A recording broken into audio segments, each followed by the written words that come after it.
Hey, Soul Stories fam. We're starting a new love journey. Tell us where you're watching from. Don't forget to subscribe and join our family. Now stay with us. The story begins. The glass door of Hamilton and Lowe closed behind Avery with a soft, refined click. The kind of cold, polished sound that made it feel as though the building had been designed to swallow every emotion whole, then return people in a neat, sterilized version of themselves. The scent of expensive leather and dark roasted coffee lingered in the air. On the walls hung gold-framed diplomas, photographs of handshakes and contract signings, plaques engraved with partners' names. A gallery of power rather than a place meant to handle something as human as an ending. Avery stood at the reception desk for a few seconds, her hands clasped together on the strap of her bag. She had practiced this posture all week.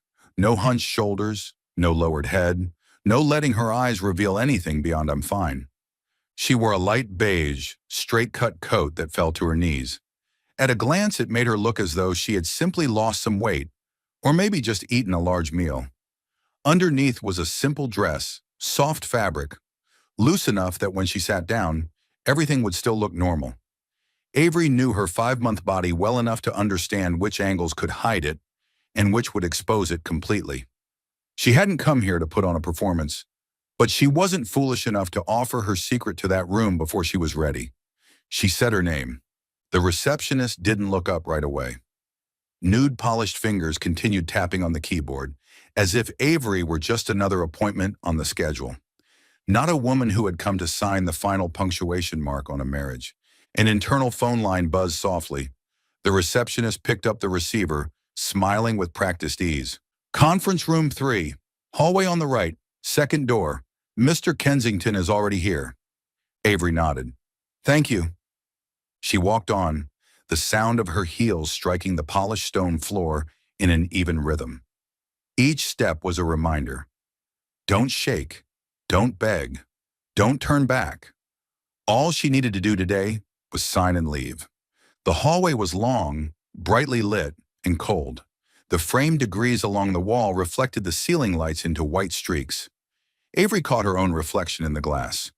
A woman with her hair pulled into a low bun, a nearly bare face, eyes so calm they might be mistaken for empty. But Avery wasn't empty. She had simply learned how to store her emotions where no one could see them. At the door to the conference room, she took a deep breath. One breath her chest had to share with another rhythm, smaller and more secret, hidden beneath layers of fabric. Then she pushed the door open. The light hit her first, then the long, dark wooden table, polished smooth as still water. And at the far end, like a position designed so its occupant would always be the center of gravity, Damien Kensington. He didn't stand. Damien wore a charcoal suit with a crisp white collar, hair neatly styled, jawline sharp, gray eyes like polished stone. On either side of him sat 2 attorneys, one man, one woman, both wearing the same expression. This is a case, not a tragedy. Avery felt Damien's gaze sweep over her quickly, clinically. Coat, hair, face, posture. He looked at her the way he would look at a report, searching for discrepancies. Perhaps he had been expecting a different Avery, an Avery with dark circles under her eyes, an Avery who would collapse into the chair the moment she saw him, an Avery who would tremble and say, "I'm sorry," the way she used to, even when the fault was never hers. But today, Avery simply walked forward, pulled out a chair, and sat down. When she sat, the straight-cut coat fell smoothly like a curtain. The edge of the table concealed her lower abdomen. She placed her bag on her lap out of habit. Everything looked tidy. Helena Moore, her attorney, sat across from her and gave Avery a small nod. Helena's eyes said, "I'm here. You're not alone." Damien spoke first, his voice smooth as fresh paper. "Thank you for coming. Let's do this quickly. No need to drag it out." Avery met his gaze. "I want it done quickly, too." The word quickly didn't mean the same thing when it came from her mouth as it did from his. For Damien, it was a command. For Avery, it was an ending. Damien's lawyer began reviewing the terms. Assets, the apartment, the car, accounts. The numbers passed through Avery's ears like the hum of an air conditioner. She had read everything. She had initial drafts. She was prepared. Damien was generous enough that an outsider might mistake him for a decent man. He was leaving her enough to live on, not out of kindness, but because he wanted everything wrapped up before his wedding to Sloane. Damien always liked to scrub away the stains before stepping onto a stage. Avery listened as an attorney spoke about entitlements, agreements, and waivers of claims. Damien leaned back in his chair, fingers laced across his chest, looking as though he were waiting to close a business deal, not a divorce. Then in the middle of a long explanation, Damien suddenly interrupted, as if he'd grown bored with the game. He looked at Avery, longer than necessary. "You look different." Avery didn't move. "Different how?" Helena asked, her voice dry. Damien didn't answer Helena. He kept staring at Avery, as if she were a puzzle that irritated him. "You look better, clearer." One corner of his mouth lifted, a smile that had once made Avery believe it was gentle, only to later realize it was merely another form of control. "Seeing someone new?" A beat of silence settled over the room. Avery felt her heart pound, not because of the question, but because of the authority Damien still believed he had, the right to interrogate her as if she still belonged to him. She lifted her eyes, calm enough to surprise even herself. "That's no longer any of your concern." A flicker of darkness passed through Damien's eyes. For a brief moment, he looked like a man who had just been denied his right to give orders. But he scoffed lightly, as if Avery were being childish. "Fine," he gestured to the lawyer. "Continue." The paperwork was pushed across the table, a thick file held together with a gleaming metal clip. Damien slid the folder toward Avery, his fingertip tapping the tabletop with a soft knock. Not loud, but enough to remind Avery that this was a man who had once been able to silence an entire room with a single gesture. Damien said clearly, coldly, "Sign it, and be done." Helena placed a pen in front of Avery. "Just sign here and here." Avery took a breath. She leaned forward slightly to reach for it, and at that exact moment, a small sound rang out. Click. A pen, not Avery's, slipped from someone's hand on Damien's side of the table. Perhaps Damien had tapped too hard and sent it rolling, or perhaps his attorney had brushed it by accident. Either way, the pen hit the floor and rolled beneath the table, skittering away as if determined to stretch the moment. A small detail, but on certain days it's precisely the smallest details that open the biggest doors. Damien frowned. Annoying. His lawyer bent down to retrieve it, but the pen had already rolled to Avery's side. Avery looked at it, then pushed her chair back and stood. And this was the moment her body betrayed every careful plan. The left side of her coat caught on the edge of the chair, on a small hook, or the armrest, or simply a corner that was too sharp. Avery didn't realize it immediately. She took half a step forward and bent down. The coat jerked back. The snap buttons came undone.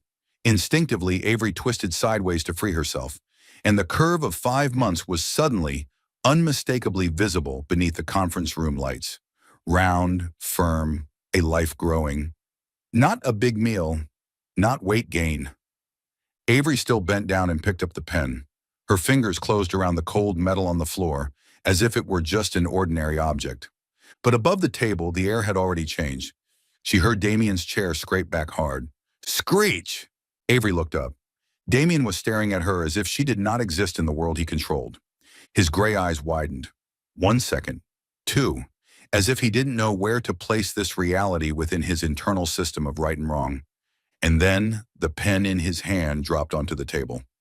Click. This time the sound was louder, like a stamp coming down. Damien could no longer keep his smooth tone. From his throat came a short, fractured sentence, raw with disbelief. "What is that?" Avery straightened, still holding the pen she'd picked up. Her coat remained lightly caught on the chair, pulled aside as if on purpose. She looked at Damien. No panic, no tears. Just calm. And it was precisely that calm that made it terrifying.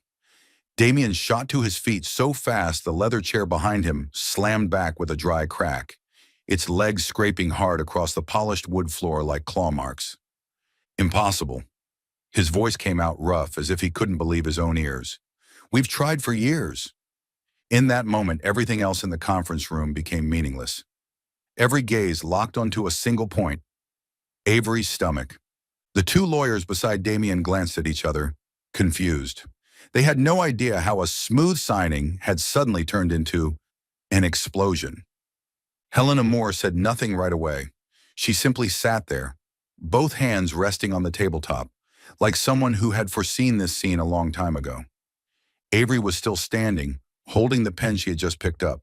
The hem of her blazer caught on the chair, like an accidental hook, revealing her secret under the ceiling lights.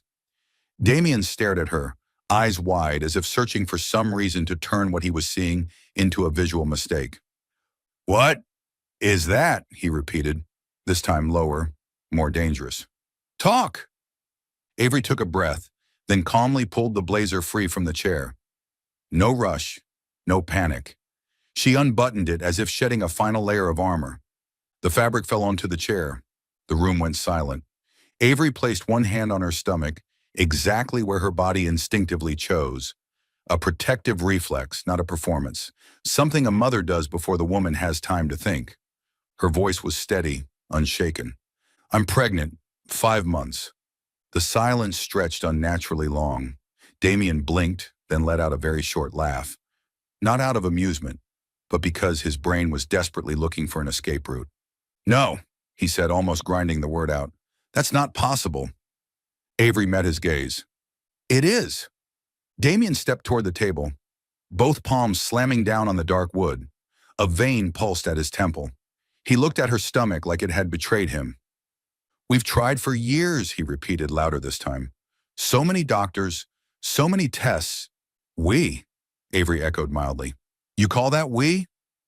There was no exclamation point in the question, but it cut like a thin blade. Damien didn't answer. He pivoted, fast, instinctive. "Who's the father?" The room seemed to stop breathing. One of Damien's lawyers leaned forward slightly, as if about to intervene, then stopped, because this was no longer about clauses. This was something no wording could fix. Avery didn't dodge it. She stood straight, shoulders steady, eyes unwavering. "You are." The words dropped onto the table like a stone. Damien froze. 1 second. 2. Then his face shifted, from white to red, then back to white. His mouth opened, but no sound came out at first. "No," he whispered, as if to himself. "It can't be me. If it were me, then—" "If it were you, you wouldn't be sitting here," Avery cut in, still calm. "You wouldn't have slid divorce papers across the table like you were discarding a defective product." Damien flinched as if slapped. Avery kept her hand on her stomach. It didn't tremble, but inside her, an old memory flared. One night when everything had collapsed. A snowy night. In her memory, the penthouse windows reflected the city lights like gleaming blades. Snow fell outside, white and cold, but inside the living room, it was colder. Avery sat on the sofa, laptop open, the screen filled with lists of doctors, clinics, and treatments. She had found another specialist. She had taken notes. She had hoped, even as that hope began to feel more and more like a bruise. Damien walked in, bringing with him the scent of alcohol and expensive perfume. He tossed his coat onto a chair like it meant nothing. He poured himself a drink, took a long swallow, then looked at Avery the way one looks at a machine that doesn't work. "Enough," he said. "I'm tired of this." Avery looked up, trying to keep her voice gentle. "We can try one more." "Try more?" Damien gave a humorless laugh. "How many more hospitals do you want to drag me to?" He cut her off, his voice ice cold. "Do you know what drives me insane? You're always hoping, like your hope is something I'm obligated to endure." Avery stood, her eyes red but refusing to cry. "I'm not trying to make you suffer. I just want—" "Want what?" Damien set his glass down so hard the liquor sloshed. He stepped closer, leaning in, his gaze sharp as a blade. "You're defective, Avery!" The words fell lightly and crushed her. Avery felt as if she'd been torn out of her own skin. Damien went on, his tone growing more bitter by the second. "You're useless. What's the point of a wife who can't give me a child?" Avery froze. She opened her mouth, but her throat closed. Damien turned away, his voice casual, as if discussing a contract. "I need a more suitable wife. Someone who doesn't embarrass me." Then, almost as an afterthought, he added one more sentence, one that made the room unbreathable. Sloan won't make me live in this hell. The memory snapped off like a light being extinguished. Avery was back in the conference room, under cold white lighting. Damien was still standing there, still handsome, still perfectly put together. But in Avery's eyes, he was just the man who had once called her defective. Damien looked at her, his lips moving. When? Avery answered, concise as a line in a case file. Before you moved out. Before you started parading Sloan everywhere like a trophy. Damien blinked rapidly. He stumbled back a step as if shoved. Then suddenly he changed tactics. The voice of a man accustomed to control, now desperately trying to reclaim it. Then let's not get divorced. Damien's lawyer immediately looked up, about to speak. Helena leaned forward slightly, ready to block him. But Damien wasn't looking at them. He was looking at Avery. We can start over, he said quickly, as if convincing himself. For the baby, you can't break up a family when... Family, Avery repeated. There was no warmth in her smile. You call what we had a family? Damien clenched his jaw. Avery, listen to me. This changes everything. No, Avery said. It only changes you. Because now you finally have what you want. But I don't want you anymore. Helena set the file down on the table, her voice firm. We will proceed according to the legal process. Her pregnancy does not automatically invalidate the agreement. Everything will be handled in writing. Damien whipped around to Helena, his eyes dark. Shut up! Helena didn't blink. You don't give me orders. Damien turned back to Avery, his breathing sharper now. Part of him was likely panicking over loss. Another part was furious at losing control. What are you planning to do? He snarled. Take my child away? Change their last name? Turn me into an outsider? Avery met his stare without flinching. I plan to raise my child somewhere. No one calls their mother defective. Damien stiffened. He opened his mouth and the words came out before he could stop them. The truest thing about him. I'll take the child. The air in the conference room turned colder, as if the AC had suddenly been cranked up. Avery didn't step back. She didn't cry. She looked at Damien the way one looks at a stranger who once carried the title husband. Her voice was low, clear, and cold enough for everyone in the room to hear. Try. The phone vibrated on the tabletop like something small yet heavy. Avery was standing in the old apartment, the place that had once been home, by Damien's definition. Spotless, expensive, leaving no trace that a real woman had ever lived there. A few cardboard boxes sat on the floor. A blanket lay folded hastily over a chair. The room echoed with the hollowness of an ending. Avery looked at the screen. A message from Helena Moore. He's signed, "You're Avery Carter again." Just one sentence, but it felt as though someone had quietly removed a metal cuff from her wrist. No noise, no spectacle, just a sudden lightness so abrupt that Avery had to brace herself against the edge of the table to stay upright. Avery Carter. That name had belonged to her before she became Mrs. Kensington on business cards, invitations, and society pages. It had once been a name that smelled of sunlight, with smears of paint on her hands, with dreams that didn't require anyone's permission. She didn't cry. The tears didn't come. She simply closed her eyes for a second and exhaled slowly, as if releasing a breath she had been holding for far too long. Then she lifted the phone and texted Helena back. Thank you. 2 words were enough. Some things require no more than survival to be fully said. Avery's new apartment was on the 3rd floor of an old building that was just clean enough, just noisy enough in an ordinary, everyday way. There was no marble lobby, no security guard calling her Mrs. and bowing as if he were acknowledging a ring. Just creaking wooden stairs, a hallway that smelled of soap, and now and then, burnt butter from someone else's kitchen. The door opened onto a space much smaller than the penthouse, but strangely, Avery stepped inside and didn't feel cramped. She felt light. Outside the window was a shared courtyard. Children ran in circles around an old swing set, their laughter bursting into beads of sound in the afternoon sun. An elderly woman walked her dog past, stopping to chat with a neighbor as if they'd known each other forever. Someone called out a name from a balcony, the kind of calling that didn't bother with politeness. Avery stood there for a few seconds, watching, then noticed something very small and very strange. Her shoulders were no longer hunched. She set the boxes down, took off her shoes, and walked barefoot across the wooden floor. It wasn't mirror polished, but it was warm, and it was real. The next day, she went to the administrative office to finalize the lease paperwork. The clerk asked for her name. Avery said it clearly, without stumbling. Avery Carter. The clerk typed, then read it back. Carter. All right. That was it. No one asked why. No one looked at her as if measuring who she belonged to. The surname returned to her so normally that Avery had to press her lips together to keep from laughing. A milestone of dignity doesn't always need a stage. Sometimes it only needs the right line of text. That evening, Avery opened her bag and took out her new ID. The word printed on it made her heart tremble like a small bell. Carter. She placed the card on the table and looked at it as if it were a promise. Her new rhythm of life began with small things. In the mornings, Avery walked around the neighborhood. The streets weren't as pristine as the upscale area Damien had chosen, but there were trees, the smell of pastries from a corner bakery, a coffee shop where the barista remembered customers with a smile. Avery bought a cup of hot tea, sat outside, watched people live, and realized that she too was living. She signed up for a prenatal yoga class at the community center. The first time she walked in, she expected to feel awkward. Instead, she found other women. Big bellies, small bellies, t-shirts, hastily tied hair, real laughter. No one looked at Avery like a scandal.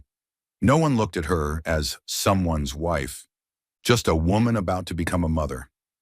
Avery learned how to breathe deeply, how to relax her back, how to listen to her body instead of forcing it to fit someone else's expectations. And between those breaths, sometimes she felt a gentle movement in her belly, a soft but certain reminder that a life was there with her. About 4 months to go. 4 months sounded both long and short, but for the first time, Avery saw the future no longer as a black wall. She began preparing a small corner of the bedroom, a second-hand foldable crib, a few neutral-colored newborn outfits, and a soft blanket. Nothing extravagant, but every item she set down was a quiet sentence. This is your home. Damien didn't leave her alone right away. Her phone vibrated constantly in those first days. Calls from his number, sometimes from unknown ones, sometimes messages that swung back and forth between, I'm sorry and we need to talk. Avery didn't respond. She forwarded everything to Helena.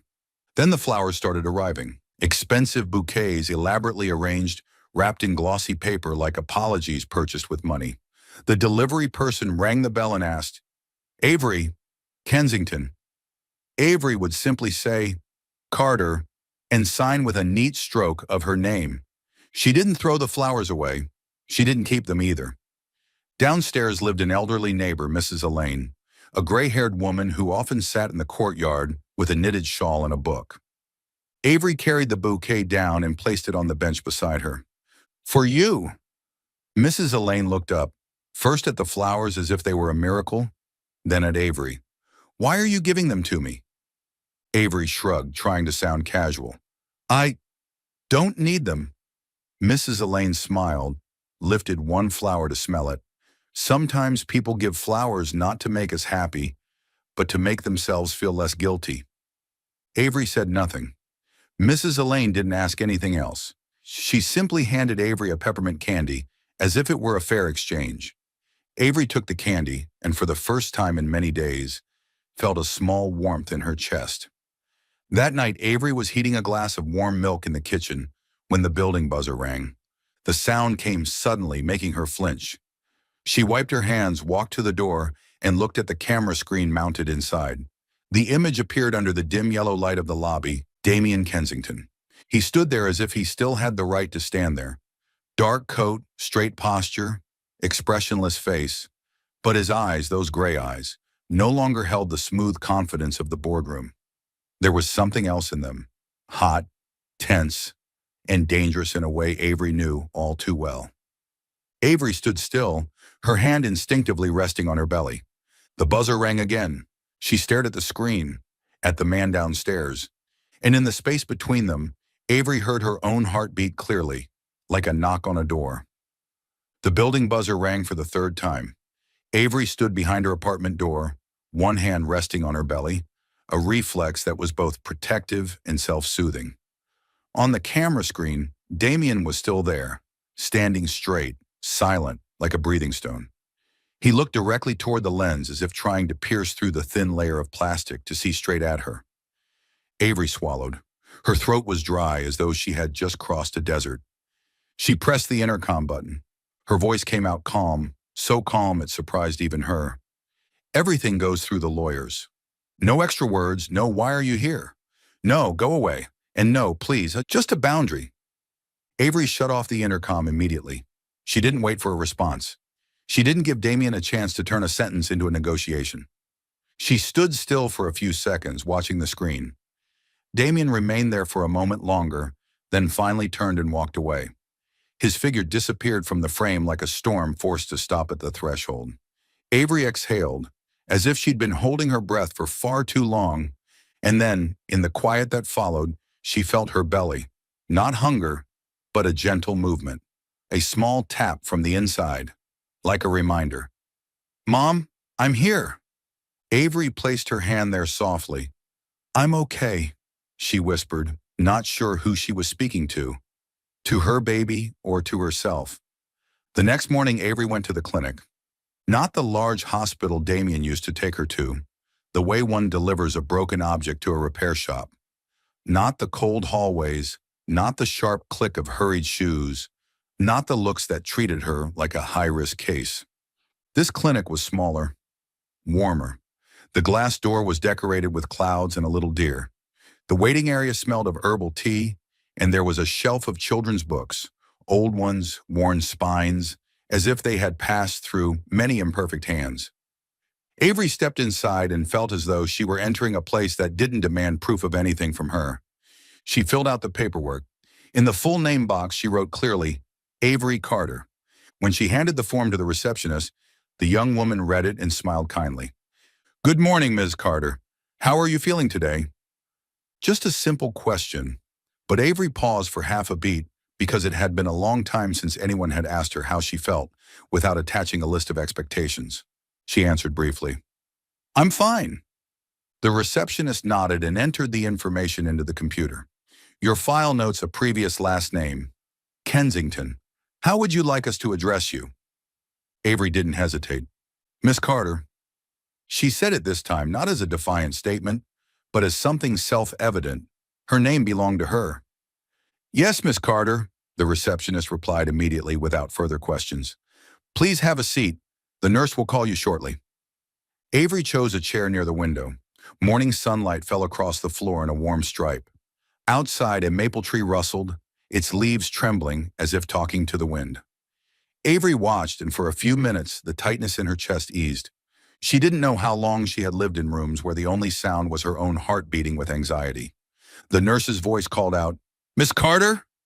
Avery followed her down a short hallway lined with watercolor paintings, childlike drawings of families, of dogs and cats, of sons with smiling faces. Imperfect, but full of life. The nurse took her blood pressure, weight, and asked basic questions. Avery answered concisely, "Dr. Rivera will see you shortly." The name passed through Avery's mind like something unfamiliar but pleasant. Rivera. She sat on the exam table, hands resting on her thighs like a student waiting for a test. The door opened, and Dr. Mateo Rivera walked in. He was in his mid-30s, tall enough to make the room feel slightly smaller, but without any sense of pressure. A white lab coat hung loosely over a light-colored shirt, sleeves rolled up neatly. His dark hair was slightly wavy, with a few strands refusing to stay in place, as if he'd just hurried from one room to another. But what caught Avery's attention most was his eyes. They were deep brown, and they didn't look at her like a file. They looked at her like a person. Mateo smiled, his voice warm, not overly familiar, but enough to soften the room. "Hello, Miss Carter. I'm Mateo Rivera. How are you and the baby today?" Avery blinked slightly. For the first time in a question, she heard her mention first, and then the baby.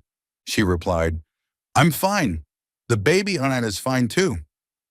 Mateo nodded, opened his tablet, and skimmed the information. 5 months. Based on the previous notes, it seems like the baby is quite active. Avery found herself smiling faintly, a very small smile, as if her lips had forgotten how to curve. Sometimes I think the baby is practicing soccer. Mateo laughed, a real laugh, not a polite one. I like babies with athletic ambitions. He proceeded with the exam, checking the heartbeat, measuring, and asking about sleep and nutrition. But the way he worked never made Avery feel like she was being measured. Every time he placed the device against her belly, he warned her first. Every question came with a pause, as if he were giving her time to be a human being, not just an answer. When the baby's heartbeat filled the room, fast, clear, steady, Avery felt her eyes grow warm. She quickly looked away. Mateo didn't comment. He simply lowered his voice like someone who understood that some moments didn't need words. When he finished, he removed his gloves, washed his hands, then pulled up a chair and sat near Avery. Not too close to invade her space, but close enough to speak like two adults. "Miss Carter," he said slowly, "may I ask a question that's a bit outside my specialty?" Avery looked at him. Inside her, a barrier rose automatically. In the past, outside questions often led to judgment and advice like, "You should try harder." She nodded slightly. "It depends." Mateo glanced at the tablet, then back at her. "There are 2 last names on your file, and I noticed you came alone." He paused, choosing his words. Then he asked, without circling, without cheap curiosity, without implication, "Are you safe?" Those 4 words made the room go quiet inside Avery's head. She felt as if someone had touched a bruise she had carefully hidden beneath loose coats, beneath the answers, "I'm fine," beneath the name Carter she had just reclaimed. Avery opened her mouth, then closed it. Her throat tightened, blocked by something invisible. Safe. That word in her life had become conditional. Safe if she obeyed. Safe if she didn't embarrass Damien. Safe if she didn't upset him. But here the question had no conditions. Mateo looked at her without pushing. His eyes were patient, as if he were prepared to sit there all day, just to let her know she had the right to be silent. Avery inhaled, exhaled. "I am safe," she said, her voice quieter than usual. "I just got divorced." Mateo didn't look shocked. He simply nodded slowly, receiving it as a fact, not gossip. "Thank you for telling me," he said. "I'm sorry you had to go through that while pregnant." Avery gave a dry, humorless smile. "I don't want more questions." "I understand," Mateo said. "I don't need details." He leaned forward slightly, his voice lower, steadier. "I just need you to know this. If anyone ever makes you feel threatened, pressured, or if you need support, tell me. We have resources, and I don't want you carrying everything on your own." Avery looked at him, her heart beating faster. Part of her wanted the familiar reflex. "It's fine, I can handle it," because that was how she had survived. But another part, the tired part, just wanted to set the weight down. She couldn't say thank you right away. She only nodded. Mateo studied her for a moment longer. His gaze didn't promise romance, didn't play the hero. He was simply a grown man standing exactly where he needed to stand, on the right side of what was right. He said slowly, clearly, like laying a foundation, "If you need someone on your side, I can be that person." Avery felt something inside her tremble, like a string touched after a long silence. She lowered her head, looking at her hand resting on her belly. A gentle movement from within answered, as if the baby had heard too. And for the first time in a very long while, Avery walked out of the clinic with a strange new feeling. Not rescued, but seen. The corner cafe had a name so charming it always made Avery smile a little. Morning Cedar. A dark wooden sign, white hand-painted letters, and a green plant hanging by the glass door like cascading hair. Inside it smelled of espresso and cinnamon. No one here knew she had once lived in a penthouse. No one called her Mrs. Kensington. Here Avery was just a pregnant woman who liked sitting by the window, ordering hot tea and watching life pass by. She chose a table right against the glass so the sunlight could fall across her hands. On the table lay a small notebook Helena had given her, a kind of strategy notebook, a to-do list, emergency numbers, a few notes about legal boundaries. Avery had just taken a sip of tea when her phone vibrated, a reminder from her prenatal yoga class for next week. A new life was trying to grow out of old ashes. She had just set her phone down when a shadow fell across her table. The perfume arrived first, sharp and cold, like metal coated in sugar. A female voice sounded directly above her, soft but barbed. "You're the ex-wife?" Avery looked up. The woman standing there was tall and slim, with perfectly styled blonde waves and a light-colored coat that looked straight out of a magazine. Everything about her was right. The right brand, the right cut, the right look of someone who knows she's being looked at. Those blue eyes weren't curious.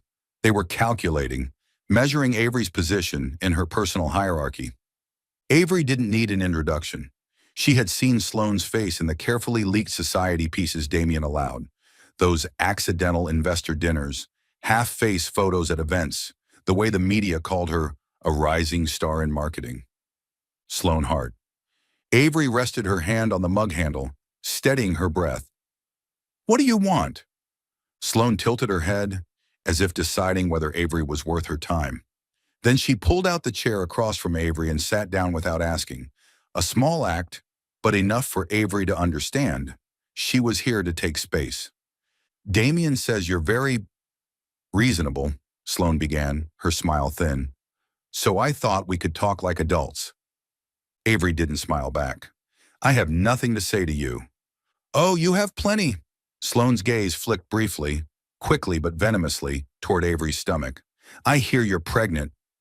Avery's fingers tightened slightly around the mug. Sloane leaned back, meeting her eyes. "I'll admit, this move, it's quite clever." Avery blinked. "What move?" "The trap," Sloane said, as if it were the most ordinary word in the world. "Getting pregnant right when the divorce is happening, like an undo button to pull Damien back." Avery looked at her, and in that moment she saw something clearly. Sloane's confidence didn't come from love. It came from believing she was the winner of life's beauty contest. Avery set the mug down gently. "I didn't trap anyone." Sloane smirked. "You say that because you know you can't beat me." She leaned in slightly, her voice lower, sharper. "Our wedding is next month. Damien needs a stable life, a clean image. You understand that, right?" Avery didn't answer immediately. She looked out the window where sunlight fell on a bicycle passing by. Someone laughed at the counter. That ordinary noise anchored her to the ground. She turned back, her voice calm. "What do you want me to do?" Sloane smiled as if Avery had finally found her mark. "Be sensible. Don't make noise. Don't—" Her eyes flicked again to Avery's stomach. "Don't turn this into an excuse to make demands." Avery leaned back slightly, keeping her distance. "I'm not competing." Sloane raised an eyebrow. Avery continued, slow and clear. "I'm just leaving." There was no challenge in the words. They landed like a simple fact. Sloane paused, just a fraction of a beat. Perhaps she had prepared for an Avery who begged, or an Avery who raged. But Avery had chosen the most uncomfortable option for control-driven people. Not playing. Sloane smiled again, but this time it wasn't gentle. "You think leaving is the end of it? You have a child. Damien won't let you decide everything on your own." Avery met her gaze. Her eyes weren't as sharp as Sloane's. They were darker, deeper. The eyes of someone who had once been pushed under and learned how to breathe underwater. "That's between me and Damien and me, not between me and you." Sloane tilted her head slightly, her smile icy. "You say that because you don't understand how his world works. Damien belongs to things bigger than you think. He needs the right woman." Avery nodded faintly, almost like agreement, then said something that made Sloane freeze. "Good luck with being right." Sloane looked at Avery as if she'd just been placed beneath her, and she wasn't used to that. Her fingernails tapped lightly against the tabletop in irritation. "Don't pretend you're above this," Sloane said. "I know women like you. You want him to see your belly and come back. You want to ruin my wedding." Avery stood up. No rush, no scene. She slung her bag over her shoulder and placed a bill on the table for her tea. "You just described your fear," Avery replied lightly. "Not my truth." Sloane stood too, trying to block her path. If you had any self-respect, Avery looked her straight in the eyes. Self-respect is why I left. She stepped around Sloane and walked toward the door. The small wind chime hanging there rang softly as she pushed the glass open. Cold air hit her face, snapping her fully awake. She walked a block before realizing her hands were shaking. Not from fear of Sloane, from something older, a memory of being judged, compared, reduced to not enough. Sloane was just a polished mirror reflecting the wound Damien had left behind. Back at her apartment, Avery dropped her bag and collapsed into a chair. She wrapped her arms around her stomach, breathing hard. A warm drop fell onto the back of her hand. She didn't know whether it was a tear or sweat. "It's okay," she whispered, as if speaking to her child. "Mom's not going back." But sometimes not going back hurt like a fresh tear, because it forced her to face everything she had endured. The next day was her appointment. Avery walked into the clinic wearing calm like a borrowed coat. But the body doesn't lie. Her shoulders were tight. Her eyes were sleep-deprived. Her breathing was shallow. Mateo Rivera took one look at her and knew. He closed the exam room door gently. He didn't rush to ask for numbers or reach for his tablet. He simply looked at her, directly, the way someone does when they can see the storm behind a smile. "What happened?" Mateo asked, his voice low and steady, like a chair she could finally sit down in. And Avery, who had planned to say, "I'm fine," suddenly felt her throat close on the very first word. Chapter 6. Approximately 1,050 to 1,150 words. Not a patient. What happened? Mateo's question didn't sound like the ones Avery had heard in clinics before. Questions that always began with numbers. Blood pressure, weight, medical history. This question went straight to the human part of her, and for that reason, it unsettled Avery more than any legal clause ever had. She sat on the edge of the exam table, her hands clasped together. By instinct, by survival, she had almost said nothing. But Mateo's brown eyes stayed where they were. No pressure, no probing, just steady, like a place that was safe. Avery exhaled, her voice rougher than she intended. "She came looking for me." Mateo didn't ask who. He understood immediately, but he still let Avery have the right to tell it in her own way. "Sloane," Avery said, and the name carried with it the cold scent of perfume and the memory of being backed against a wall. "She said I trapped Damien with the pregnancy." Mateo nodded slowly. No surprise, no judgment. Only the faintest shadow crossed his face, like someone hearing a word that was too filthy to be used on something that should have been clean. "Are you okay?" he asked. Avery gave a dry smile and looked down at her hands. "I was, until she said it. It's strange." She swallowed. "I thought I'd already left that world behind." Mateo sat down in the chair across from her, keeping just enough distance. His voice was gentle but firm. "You did leave them," he said, "but wounds don't leave as quickly." Avery felt her throat tighten. Part of her wanted to stiffen, to prove she wasn't weak. But another part, tired, just wanted permission to soften. Just once. Mateo watched her for another beat, then said something very simple. "Today we prioritize you. Not the pregnancy, not your health in a cold clinical sense. You, Avery, a person." He quickly checked what needed to be checked, efficient and professional, then returned to a normal tone. "Miss Carter," he said, "I won't tell you, don't let it bother you, because I know that's useless. But you need one thing, a place where you aren't judged by your past." Avery looked at him. "I can take care of myself." "I believe that," Mateo replied immediately. "But taking care of yourself doesn't mean carrying everything alone." The air between them paused on that sentence, like something unlocking. Avery stood up, picked up her bag, ready to end the appointment the way she always did. She didn't want to extend a personal conversation here. She didn't want to confuse herself. He was a doctor. She was a patient. Clear boundaries. She took 2 steps before Mateo called softly, "Avery." She stopped. It was the first time he'd said her name without miss. Mateo frowned slightly as if weighing what he was about to say. Not hesitation, but respect. "I know this may be inappropriate," he said carefully, "and you can say no immediately.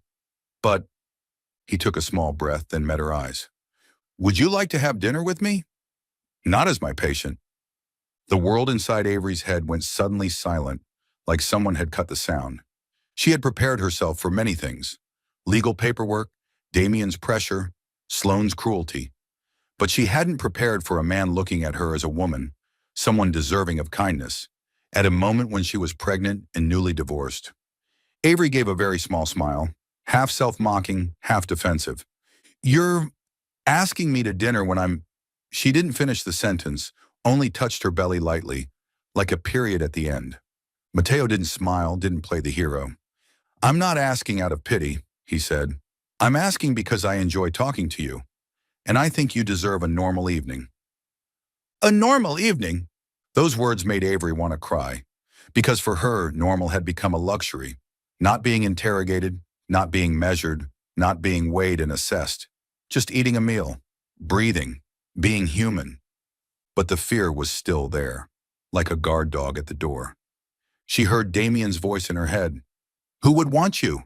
She heard Sloane. "You trapped him." She heard her old self. "Don't trust."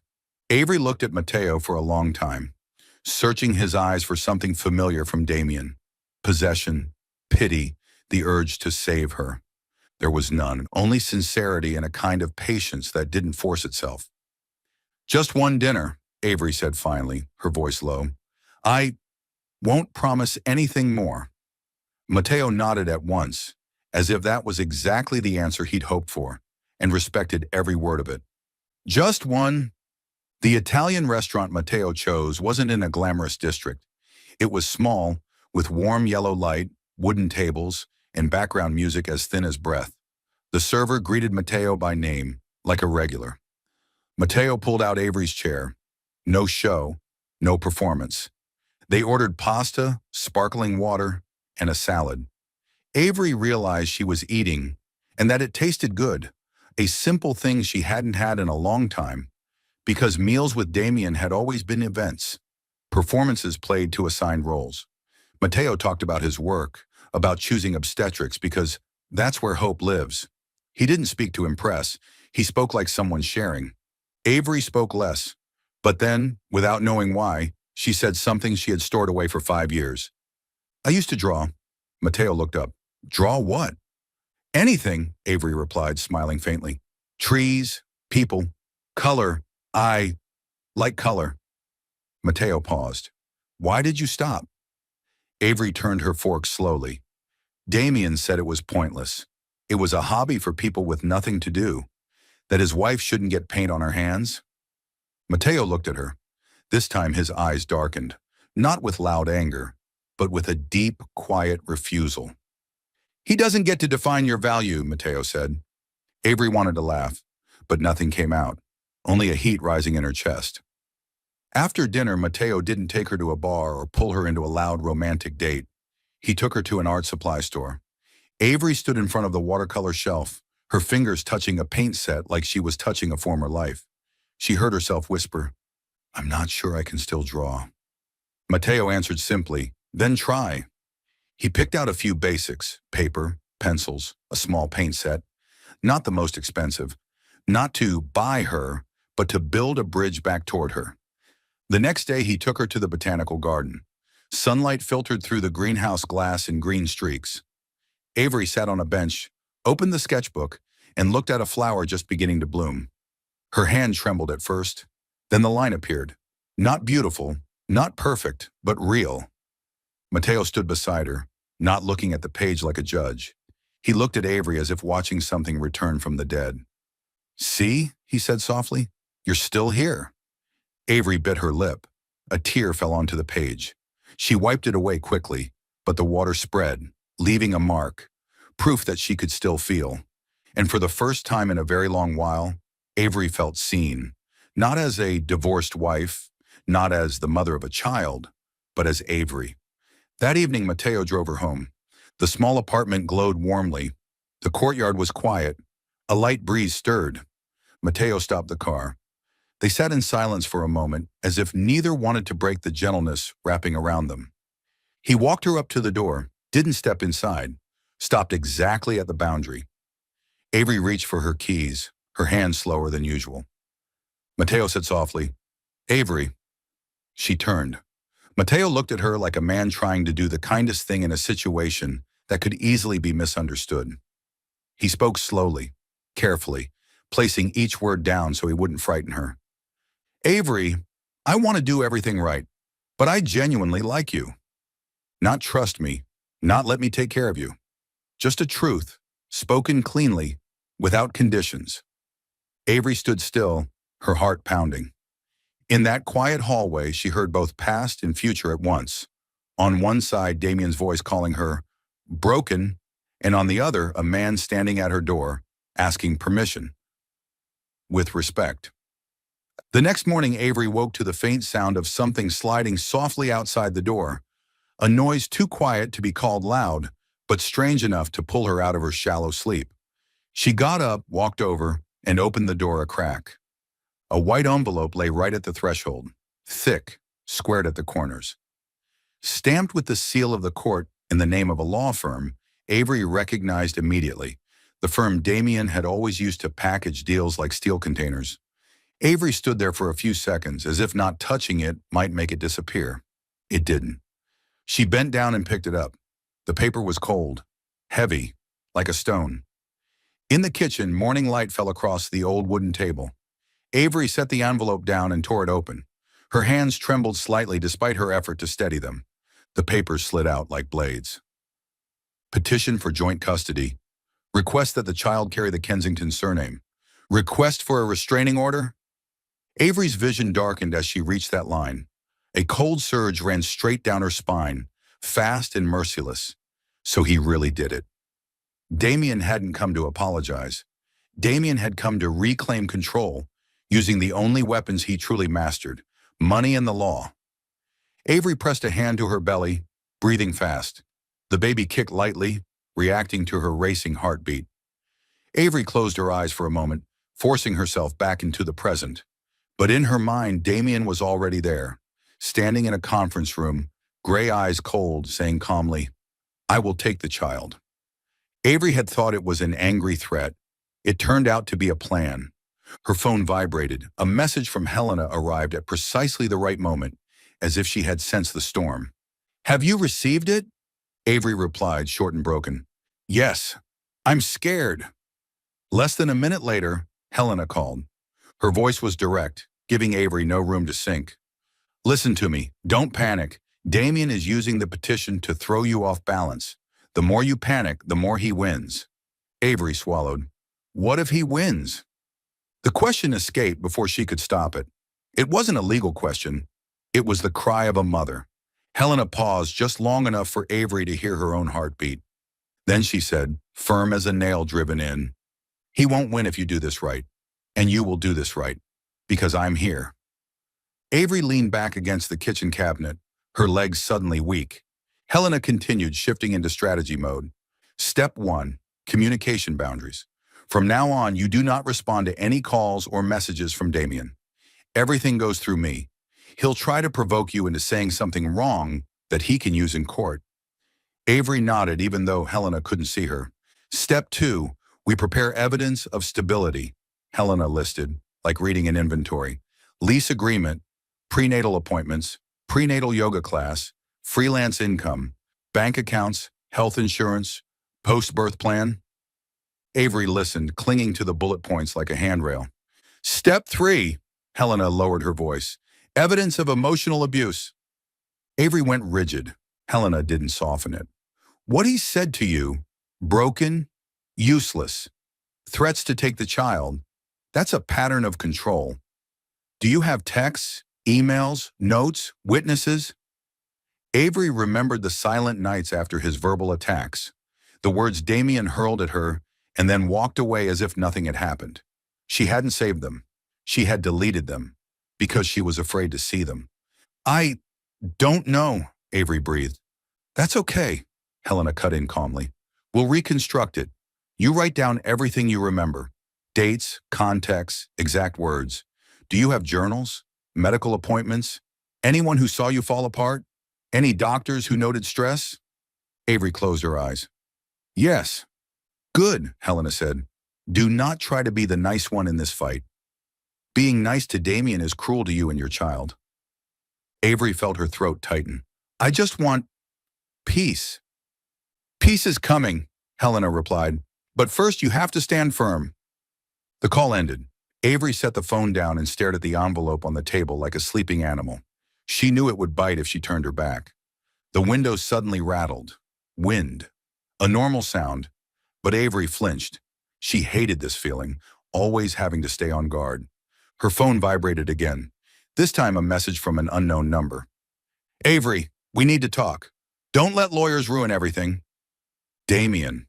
Avery stared at the words, her heart pounding. Her finger hovered over the screen. One tap and she could reply. Just one sentence, one explanation, one insult. But Helena was right. He wanted her off balance. Avery deleted the message, blocked the number. Her hands shook, but her action was decisive. The moment she finished, tears spilled over, not from weakness, but from the feeling of cutting the last binding cord. She sat down in a chair, both hands wrapped around her belly, breathing. And then she heard a knock at the door. Not urgent, not insistent. Avery startled, quickly wiping her tears. Her eyes went to the camera screen. Mateo stood in the hallway. He was outside, wearing a light jacket, holding a paper bag. Avery opened the door slightly. What are you doing here? Mateo looked at her, and in that single glance he knew. Not the specific details of the petition, but that she was breaking. I was nearby, he said gently, and I felt like you weren't okay. May I come in? Avery hesitated. Boundaries, risk. But Mateo's eyes didn't push. They were simply a place she could lean. She opened the door wider. Mateo stepped in and set the paper bag on the table. Hot soup, soft bread, a few oranges. A kind of care that didn't make you feel indebted. Avery let out a dry laugh. I got served. Mateo didn't ask for details right away. He pulled a chair close, not touching, just near. Damien, he asked. Avery nodded, tears rising again. He's asking for custody. He wants the baby to have his last name. He's using money to force it. Mateo exhaled, his jaw tightening. A flicker of anger crossed his face, but he restrained it. He didn't turn his anger into pressure on Avery. Avery clutched her sleeve. What if he wins? What if he takes my child? Her voice broke on the word child. Mateo leaned in and finally placed a hand gently on her shoulder, a steady, warm touch like an anchor. Listen to me, he said, his voice low. He does not get to destroy your life anymore. Avery shook her head, as if she couldn't believe the law could beat money. Mateo looked straight into her eyes. You're not alone. You have Helena, you have evidence, and you have me, if you allow it. Avery's breathing quickened. She hated needing anyone, but she also understood strength wasn't carrying everything alone. Mateo pulled her into his arms, not tight, just enough for her to feel someone standing beside her. Avery rested her forehead against his chest, listening to his heartbeat. Steady, calm. She cried, the first time she allowed herself to cry without fearing she'd be seen as weak. After a long while, Mateo gently lifted her chin. His eyes weren't dramatic, not saving, just real. He said clearly, like a decision, I love you. Avery stood still, her heart skipping a beat. She didn't answer. She didn't have to yet. In that moment, I love you wasn't a confession demanding a response. It was a promise to stand on her side, right in the middle of a battle Damien had dragged to her door. Avery didn't respond to, I love you. She couldn't. Not because she wasn't moved, but because in that exact moment, a part of her, the part that had lived too long under Damien's shadow, raised a tired guard's hand and said, careful, don't make the same mistake again. She sat on the sofa, legs tucked in, one hand resting on her belly. Mateo sat across from her, a warm mug of tea in his hands as if he were trying to keep the atmosphere as ordinary as possible. Outside, rain fell lightly. On the glass, thin streaks of water stretched downward, like sentences left unfinished. Avery inhaled, her voice as thin as a thread pulled through fabric. I'm afraid I'll trust the wrong person again. Mateo didn't rush to argue. He didn't say I'm different. He didn't say you have to trust me. He simply nodded, like someone who understood that fear well enough not to explain it away. I know, he said slowly, And I don't want you jumping into anything just to prove you're okay. Avery looked at him, eyes red. I don't want to be pulled into another cage. Mateo set his mug down, his back straightened, his voice clear, as if drawing a line Avery could hold on to. I'll be here, he said, but you decide the pace, you decide the distance, you decide when to say stop. Avery felt her chest loosen, just a little, but enough to breathe. Mateo studied her for another beat, then added as if reminding her of the most important thing this week. And this week, your priority isn't feelings. Your priority is safety. Avery nodded, tears slipping down to her chin. She wiped them quickly. Helena said he'll try to provoke me. He wants me to slip up. Then don't talk to him, Mateo said immediately. Say no with actions. Avery let out a dry laugh. Saying no to Damien? I used to shake just thinking about it. Mateo leaned in slightly, his gaze steady. Then we practice. In the days that followed, Avery lived as if she were learning a new language, the language of boundaries. Her phone was quieter now that Helena had blocked the main channels of contact, but Damien still tried to slip through. Emails, unknown numbers, even letters sent for the child. Each time, Avery did only one thing. She took screenshots, forwarded them to Helena, then set the phone down. No arguments, no explanations, no pleading. This time, no was no longer a trembling sound. It became a habit. Some days, Avery stood in front of the mirror and said it out loud, as if rehearsing for court. No. 2 syllables that made her throat burn, but left her spine straighter. Mateo didn't make her lean on him in order to be strong. He did something harder. He helped her remember that the strength was hers. He walked slowly with her around the shared courtyard, talking about very ordinary things. The tree losing its leaves, Mrs. Elaine's dog, a new soup recipe. Everything was small, but everything was real. And in those small, real moments, Avery grew less afraid. Then the day of the temporary hearing arrived. The courthouse wasn't like the movies Avery had seen. There was no dramatic gavel slam, just a cold room that smelled of paper and disinfectant. Hard wooden benches that made your back ache, and white overhead lights that made everyone look pale. Damien walked in like he was entering a boardroom. Tailored suit, rigid gaze, 2 attorneys flanking him. He looked at Avery as if to say, "You still belong to my world." Avery placed a hand on her belly. A small kick answered, like a reminder. "Stand firm, Mom." Helena stood beside her, opened her file, and spoke in a calm but sharp voice. She laid everything out clearly. Avery's housing, income, medical appointments, preparation for the baby, and stability. She spoke of communication boundaries, of threatening and coercive messages, of Damien using litigation as a tool of control. Damien's lawyer tried to pivot, to the child needing the father's name, to the mother being influenced by another man. But the judge wasn't seduced by phrasing. They looked at Damien and asked directly, their voice not loud but heavy enough. "Mr. Kensington, have you ever threatened to take the child using your power and money?" Damien's jaw tightened. "I only want to protect my rights as a father." The judge didn't nod, only responded cold and precise. Parental rights do not equal control over the child's mother, and the court prioritizes the stability and safety of the mother during pregnancy. That sentence alone was enough to make Avery's knees go weak, this time from relief. A temporary decision was issued. Medical and prenatal care authority remained with Avery. Visitation schedules, paperwork, and the child's surname would be reviewed after birth. Damien was formally instructed that all communication must go through attorneys, with no harassment or pressure.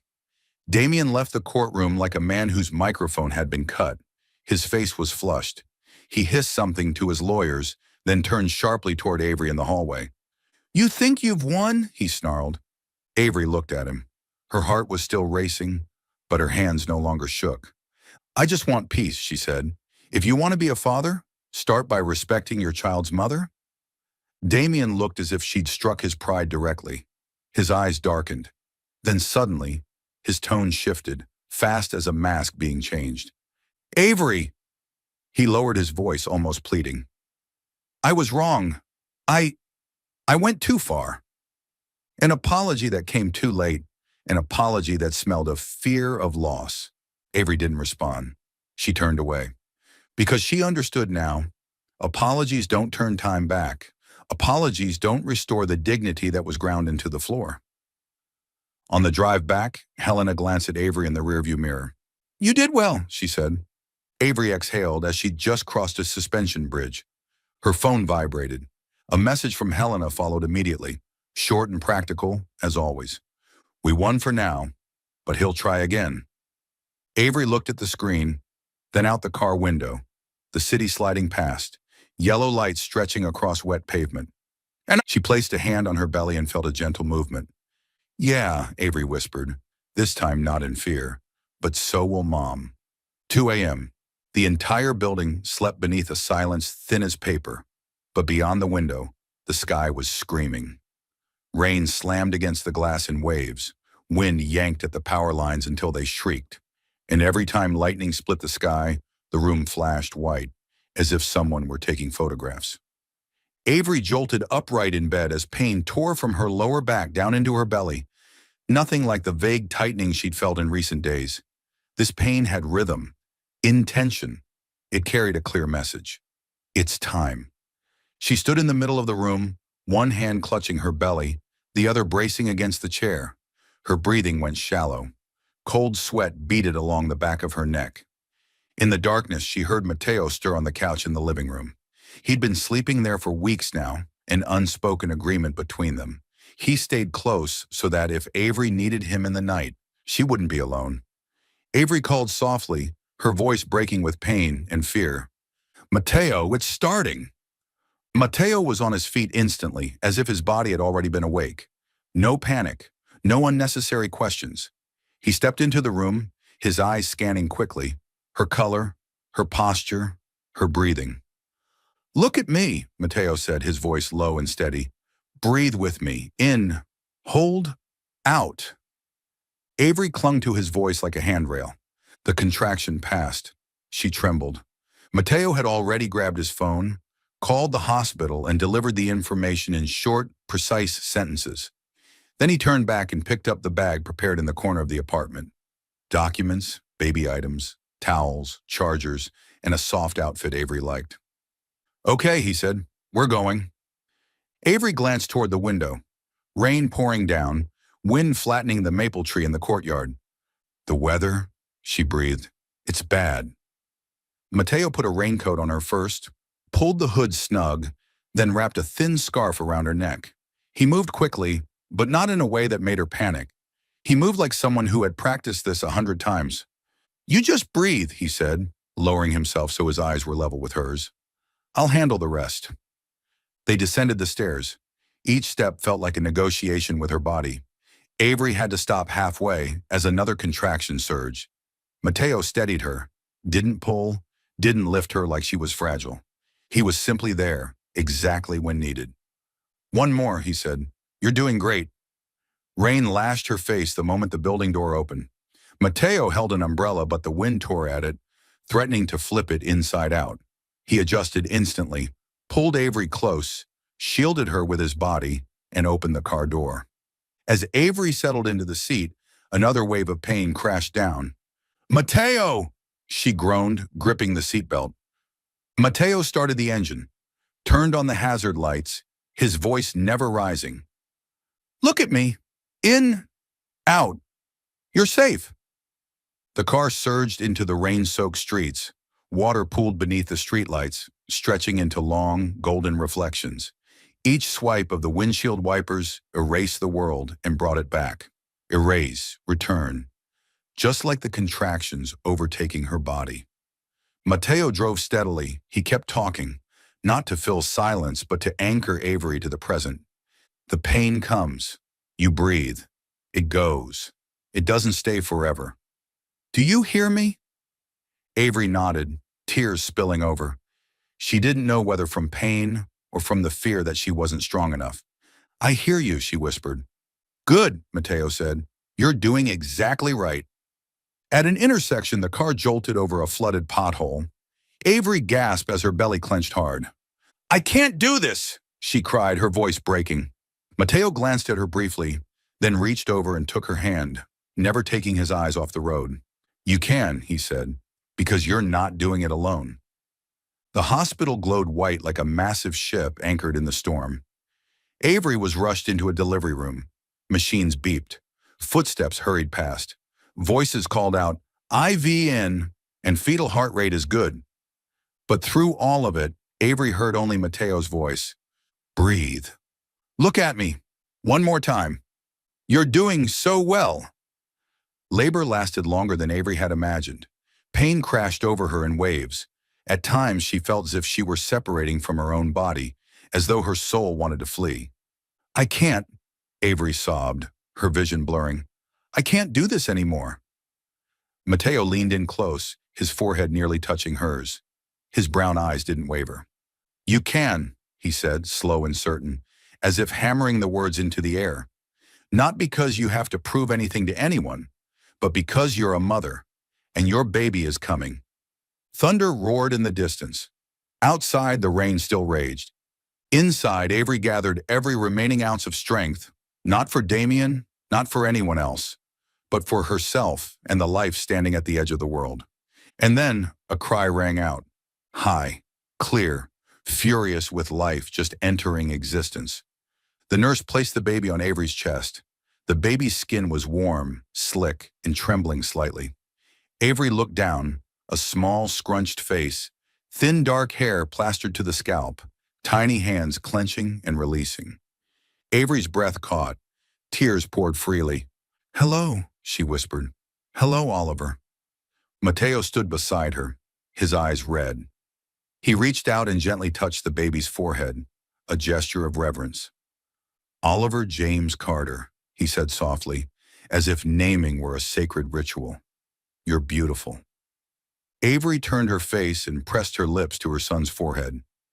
She felt something extraordinary. The storm outside still raged, but inside her chest a quiet sky had opened. The second day in the hospital passed in the scent of milk, the hum of monitors and fractured sleep.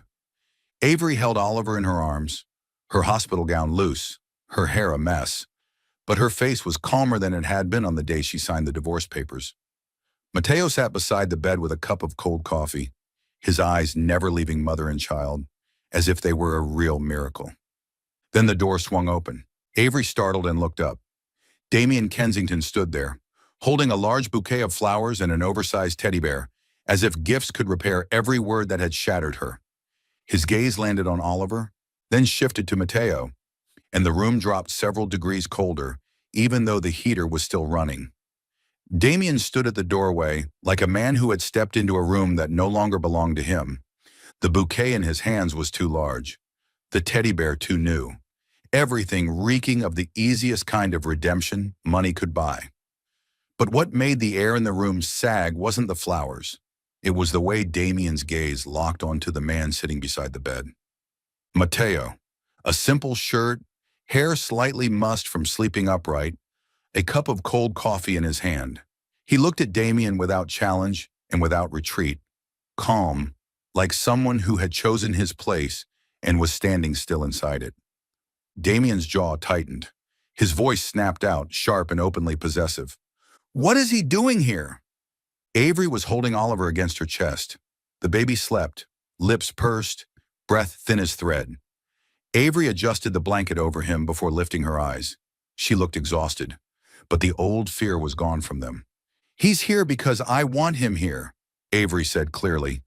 Damien blinked, as if unaccustomed to hearing that from her. Avery had once asked his permission for everything, even for the right to be sad. Now she spoke like she was setting rules. "This is a hospital," Damien growled, trying to reclaim authority through language. "Not your house." Avery met his gaze. "All the more reason.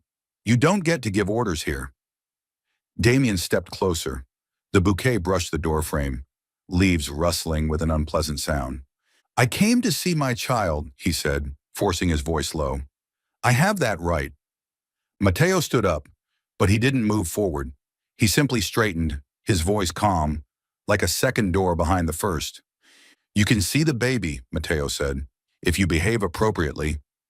Damien spun toward him, gray eyes flashing. "I don't need your permission." Mateo didn't move. Correct. You need Avery's. In that moment, Avery realized something that made her chest tighten. Mateo wasn't taking her voice from her. He was giving it back. Avery looked at Damien. If you want to see Oliver, put the flowers down, put the bear down, and put that tone down. Damien froze. He was used to walking into boardrooms and having the room fall silent.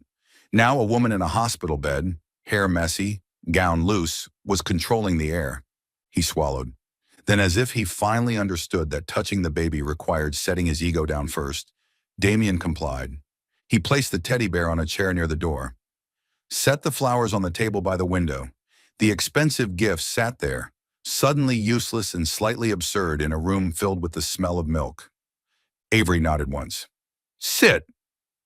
Damien pulled a chair closer to the bed and sat, his back too straight. His eyes never left Oliver.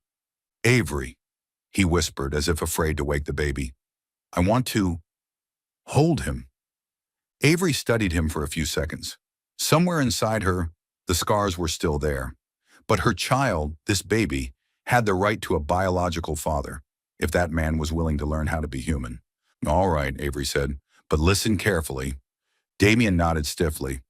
You wash your hands, Avery pointed to the sink. Then you sit here. And if you say anything like, I'll take him, I call the nurse immediately. Damien said nothing. He stood and washed his hands. Water ran, soap foamed. Everything looked strangely ordinary, like life was forcing a billionaire to relearn the basics. When Damien returned, Avery carefully lifted Oliver and placed him into his arms. Damien reached out, hands that had signed million-dollar contracts, now trembling slightly, like someone learning to hold something fragile for the first time. He lifted Oliver awkwardly but with effort. His whole body went taut. Oliver frowned, mouth twitching, then settled back into steady breathing. Damien looked down at him, and his face cracked. Not the crack of anger, the crack of long frozen ice touched by sunlight.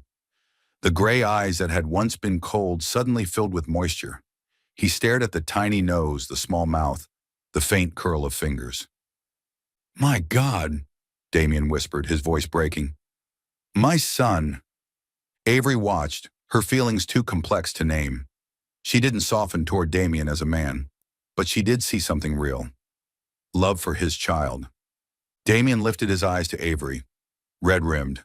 I'm sorry. The word sorry fell from his mouth like something he had never learned how to use properly.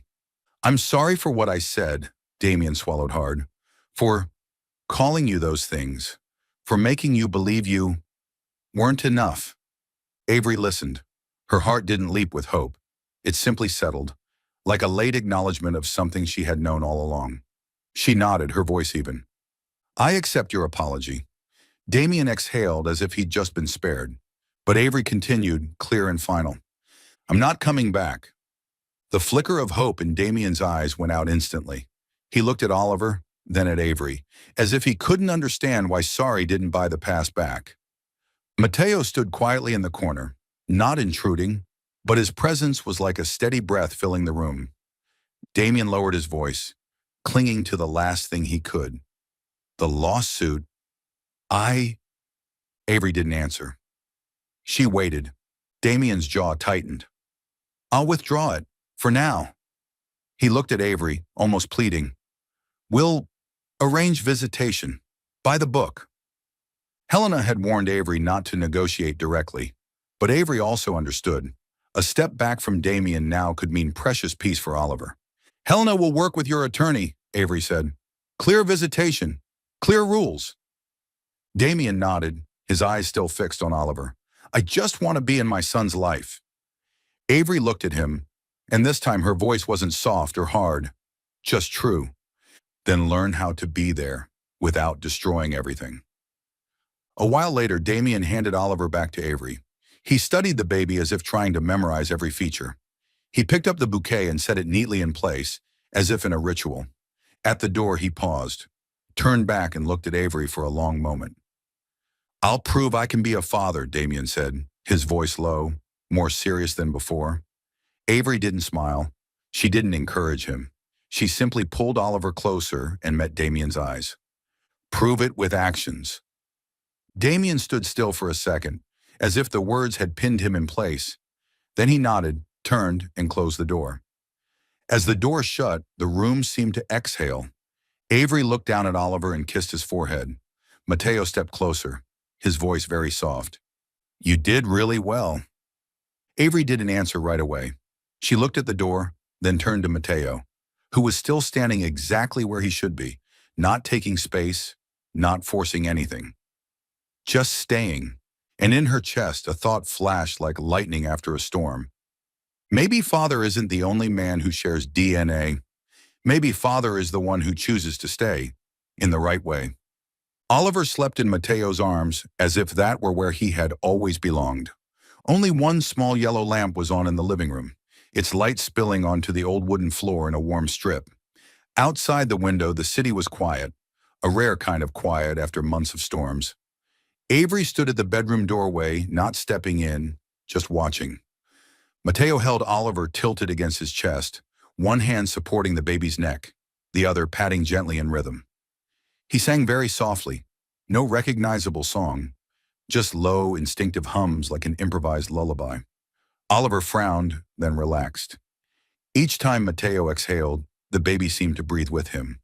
Avery felt her heart soften, not the kind of softness that makes you lose yourself, but the kind that comes when a wound is finally touched by clean hands. Mateo looked up and caught her gaze. He didn't smile broadly or act like he was earning points. He just gave a very small wink, as if to say, "Go get some sleep. I've got this." Avery stepped closer and draped a thin blanket over Mateo's shoulders. She didn't say anything. She didn't need to, because the most beautiful things aren't made of words. They're made of steady acts, repeated every day. Time passed through moments too small to turn into stories. Yet those moments were the story. At 2 in the morning, Avery woke to Oliver's soft fussing. Mateo was already awake, quietly changing a diaper under the nightlight, hands quick but gentle, never startling Oliver into crying. Meals are going cold because the baby drifted off during the feed. Avery was standing under the shower, hearing Mateo in the other room talking to Oliver like he was already grown. "Listen here, little man. Your mom fought like hell to bring you into this world." Avery had once believed love had to be loud to be real. Mateo loved being there, by doing the things no one applauded, by never making her feel grateful to the point of indebtedness. At Oliver's first pediatric appointments, Mateo came along. He never stepped into the role of father. He carried the bag, asked the doctor a few questions, then turned to Avery and said, "What do you want to decide?" For the first time, Avery felt her motherhood fully respected, not taken from her, not redirected, not overridden. The day Oliver smiled for the first time wasn't staged or monumental. It happened while Avery was fumbling with a bib, and Mateo was making ridiculous faces like a child, scrunching his nose, puffing his cheeks, making a stupid boop sound.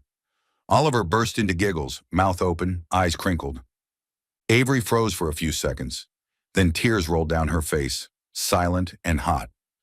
Mateo looked at her, his own eyes wet. He didn't say, "Don't cry." He just wrapped an arm around her shoulders. "We did it," he whispered. Avery looked at Oliver, and for the first time, she believed doing it didn't just mean surviving. It meant living in a way that was worth living. Damien flowed into that time as well, but this time by schedule. He came every other weekend, on time. No sudden appearances, no looming in the lobby like a threat. He knocked, waited for Avery to open the door, and greeted Mateo with a brief nod. Not friendly, but not hostile. Damien held Oliver more awkwardly than Mateo, always tense, as if afraid he might hurt him. But he learned. He asked questions. He listened. He began bringing things not to buy Avery's favor, but to understand his son. A crinkly fabric book, a small plush toy sized for a baby's hands, a tiny knitted hat. He never brought Sloane. Avery didn't ask. She simply noted the change the way one notes the weather. The wind isn't as violent today, but Damien's world didn't settle just because of Oliver. One afternoon, Helena called Avery, brief as always. "Sloane caused trouble. She's burning her own bridges." Avery was quiet. Her old instinct, to ask what happened, rose then faded. She no longer carried that kind of painful curiosity. "Still," Helena continued, as if updating Avery so she wouldn't be blindsided. Sloane wanted to get pregnant to secure Damien, Helena said. She tried for months. It didn't work. And she's angry at everyone. Avery didn't know what she felt. Part of her felt sadness for a woman who turned her life into a competition. Another part felt only distance. A few days later, the truth arrived on its own. Damien came to see Oliver, but that day he looked tired. His tie was looser, dark circles under his eyes. He held Oliver for a while, sitting silently, as if another battle was still raging in his head. Avery didn't ask. Neither did Mateo. Until Damien spoke, his voice hoarse like the words hadn't meant to escape. Sloane left. Avery looked up, not because she cared about Sloane, but because the sentence landed like a stone dropped into water. Something had cracked. Damien looked at Oliver, his finger brushing the baby's tiny hand. She gave me an ultimatum, he said, letting out a dry laugh. Either me or the baby. Avery stayed still. Mateo did too. Damien swallowed as if admitting something out loud for the first time was an act of shame. I used to think love was choosing the most beautiful option, the most suitable, the least complicated. Something like a trophy. He said the word trophy like it tasted metallic. Then he looked at Avery, his eyes no longer arrogant, only tired, too late. It's empty, he said. Avery didn't respond. She didn't need revenge in words. Life had delivered it for her. Damien stood and handed Oliver back to Avery. Before leaving, he spoke very softly, almost to himself. I want to do it right. This time. Avery looked at him, her voice calm. Then just do it right. You don't need to say it. Damien nodded, and for the first time he left without carrying the sense that he had won or lost, only a lesson. Mateo never said, I'll replace Damien. He never stood in front of Oliver and called himself Dad without Avery naming it first. He simply built his presence the way someone builds a house, brick by brick, day after day. When Oliver had a fever, Mateo stayed up all night with Avery, changing cool cloths, logging medication times, and calling the pediatrician. When Avery was exhausted, Mateo set a bowl of hot soup in front of her and said, Eat, then sleep. I've got him.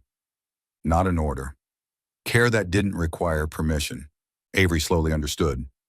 Real love doesn't take away her freedom. Real love lifts it. One evening, Oliver fell asleep early. The small apartment was quiet, like a warm box. Avery was folding baby clothes when Mateo called her into the living room. He stood beside the table, the yellow light stretching his shadow across the floor. In his hand was a small velvet box. Avery froze. Her heart raced, not because of marriage or rings, but because of an old fear, that something beautiful might come with a cost. Mateo looked at her calm. He didn't kneel right away. He didn't create a scene. He simply said, his voice low and honest, Avery, I don't want to be someone who just passes through your life. He held the velvet box out to her the way someone offers a choice, not a trap. And in that moment, Avery realized what made her tremble wasn't the ring. It was the larger question opening in front of her. Was she brave enough to trust someone who chose to stay? Oliver blew out the candles with solemn concentration, lips pursed, cheeks puffed like a little squirrel, attempting an important task. The candles on the chocolate cake flickered, flames dancing in the afternoon breeze, and in the laughter of children running around the backyard. His 5th birthday. The yard wasn't large, but it was full. Balloons, string lights draped along the wooden fence, a table covered with a checkered cloth, colorful paper cups. Avery set down a plate of cake and turned just in time to see Mateo standing behind Oliver, one hand lightly steadying the boy's shoulder so he wouldn't, out of sheer excitement, dive face first into the cake. Easy there, buddy, Mateo teased. Blow, not eat it with your nose. Oliver giggled, then blew hard. The candles went out. Cheers erupted across the yard. Avery stood nearby, holding a small baby girl in her arms, hair soft as silk, brown eyes like Avery's, tilting her head back in laughter until her eyes curved into crescents. The baby slapped the air as if trying to join the cheering, and Avery kissed her forehead, the sense of milk and sunlight blending together. At the edge of the yard, just beyond the low fence, a man stood still. Damien. He didn't step in right away. He stood there like a guest who had arrived early, or like someone still unaccustomed to no longer being the center of the picture. His shirt was buttoned to the collar, but the sharp, icy edge he once carried was gone. Time had worn down his corners, not turning him into someone else, just making him less indifferent. Damien watched Oliver, the child who had once been a weapon in his battles, now laughing, running, living in a yard full of voices. And Damien watched Mateo, wiping cake crumbs from the corner of Oliver's mouth with a paper napkin, the motion as natural as breathing. Avery caught Damien's gaze from a distance. She didn't flinch. She didn't tense. She simply nodded, a small nod shaped by years of hard-earned calm. Damien opened the gate and stepped inside. Oliver spotted him and shouted, "Dad!" Then ran over, feet moving so fast he nearly tripped. Mateo and Avery exchanged a familiar look, the look of two people who had learned how to stand on the same side. Damien bent down and hugged Oliver. The hug was a little awkward, but real. "Happy birthday, son," he said, his voice faintly hoarse. "Dad brought you a gift."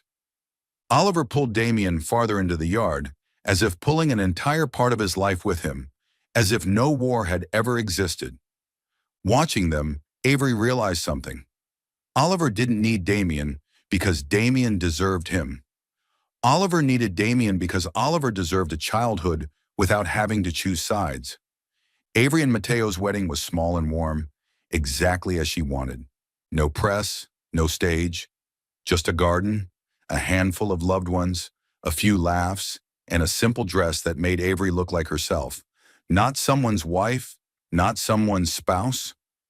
Mateo's vows were short, unadorned. "I won't take your hand to pull you forward," he said. "I'll take your hand to walk beside you." Avery cried then, not from romance, but from the peace of a promise that didn't demand surrender. And then there was another day, also quiet, at the courthouse. Mateo legally adopted Oliver, not to take him from anyone, but to make the paperwork reflect what Oliver lived every day. This man was the one who changed diapers, soothed fevers, drove him to school, tied his shoes, and stood beside him through nightmares. Damien signed the consent. He did it after a long silence, not because it didn't hurt, but because he had grown enough to understand that fatherhood didn't live on paper. It lived in presence. After that, Damien remained Oliver's biological father. The visitation schedule stayed clear. The meetings remained regular. But instead of fighting, they coordinated. Exactly as Avery had demanded from the start. Prove it with actions. Avery's family filled with laughter in a way she had never imagined.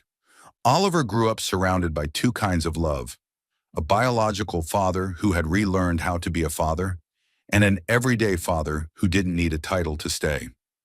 The little girl, Sophie, ran across the yard, hair flying, shouting, "Mom!" like she was calling the sun. Sometimes Avery stood at the kitchen doorway, watching them, and felt something strange. The past was still there, like a scar, but the scar no longer hurt. It simply reminded her that she had lived through it. That afternoon, while the children were absorbed in play, Damien approached Mateo, who was standing by the drinks table. There was no old tension, no competitive glances, just the quiet space between two grown men. Damien spoke first, his voice low. "Thank you." Mateo looked at him, waiting.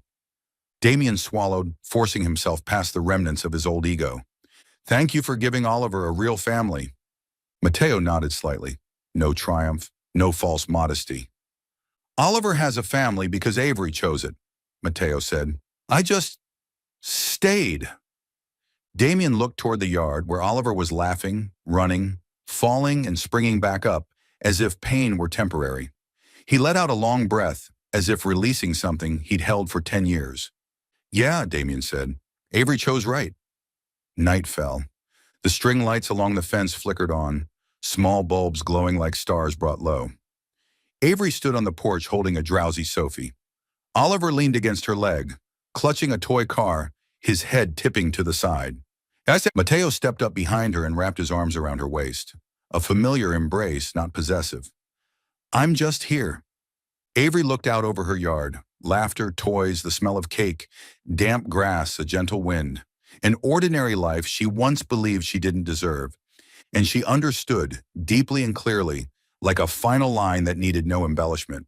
She was not saved by a man. She saved herself by leaving, by holding boundaries, by choosing kindness for herself. And because of that, love finally had a place to stay.